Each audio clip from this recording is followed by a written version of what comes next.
প্রিয় শিক্ষার্থীরা, তোমরা সবাই কেমন আছো? আশা করি সবাই ভালো আছো। আজকে আমি আমার বাংলা বই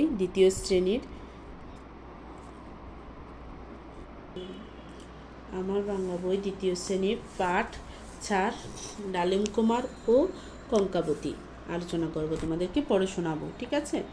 দেখো, ডালিম কুমার ও কঙ্কাবতী। এক ছিল রাজপুত্র।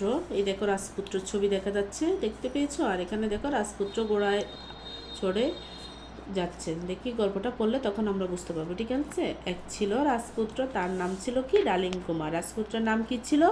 ডালিম কুমার। তার ছিল এক পক্ষীরাজ ঘোড়া। ঘোড়াটির নাম কি? পক্ষীরাজ। ঘোড়া চড়ে সে দেশ বিদেশে ঘুরে বেড়াতো। ডালিম কুমার কোথায় ঘুরে বেড়াতো? দেশ বিদেশে ঘুরে বেড়াতো। ঠিক আছে? বুঝতে পেরেছো?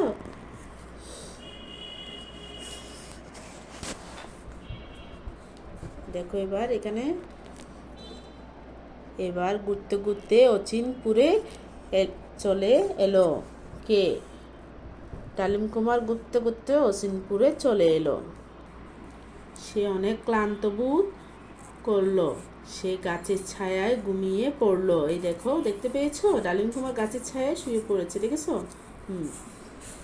এরপর এই গাছে থাকতো ব্যঙ্গমা আর ব্যঙ্গমী। তারা কথা বলছিল। দেখেছো? ব্যঙ্গমা আর ব্যঙ্গমী, এটার নাম ব্যঙ্গমা আর এটার নাম কি? ব্যঙ্গমী। ঠিক আছে? দেখো, রাজকন্যা কঙ্কাবতী কি হয়েছে জানো? যেখানে কি লেখা আছে দেখো, ডালিম কুমার কি হয়েছে? ডালিম কুমার ঘুম ভেঙে গেল। ওই যে গাছের নিচে শুয়ে পড়ছিল, ওখান থেকে কি ওর ঘুম ভেঙে গেল। রাক্ষসপুর অনেক দূরে, 7 সাগর 13 নদীর ওপারে। কি বললো? রাক্ষসপুর কিন্তু অনেক দূরে, 7 সাগর 13 নদীর ওপারে। ঠিক আছে?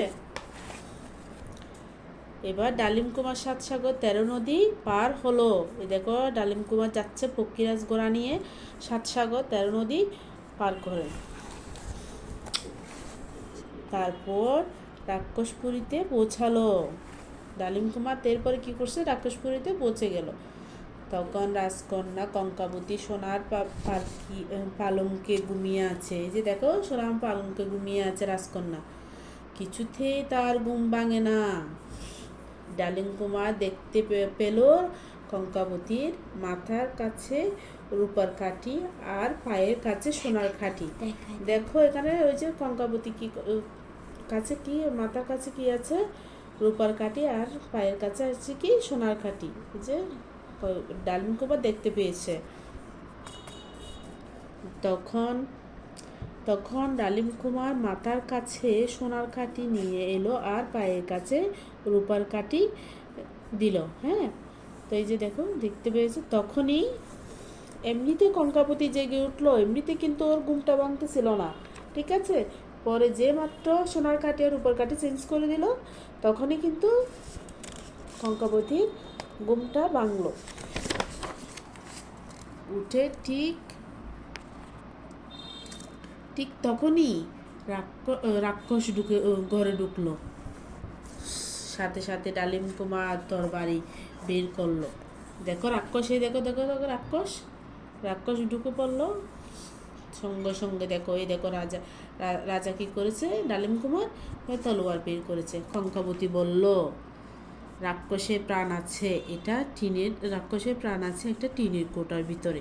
এটা কঙ্কাবতী বলতেছে কাকে? রাজাকে, ডালিম কুমারকে। ডালিম কুমার জানে না সে কোটো কোথায়। ডালিম কুমার কিন্তু জানে না সে কোটোটা কোথায়। কঙ্কাবতীর ছিল অনেক সাহস। সে তখন পালঙ্কের নিচ থেকে একটা কৌটো বের করলো। দেখো, কৌটো একটা বের করেছে। কৌটো খুলতে বেরিয়ে এলো একটা ভোমর। এই যে ভোমর, দেখেছো? তখন কঙ্কাবতী তরবারি দিয়ে ভোমরটাকে কেটে ফেললো। তারপর ডালিম কুমার ও কঙ্কাবতী বেরিয়ে এলো রাক্ষসপুরী থেকে।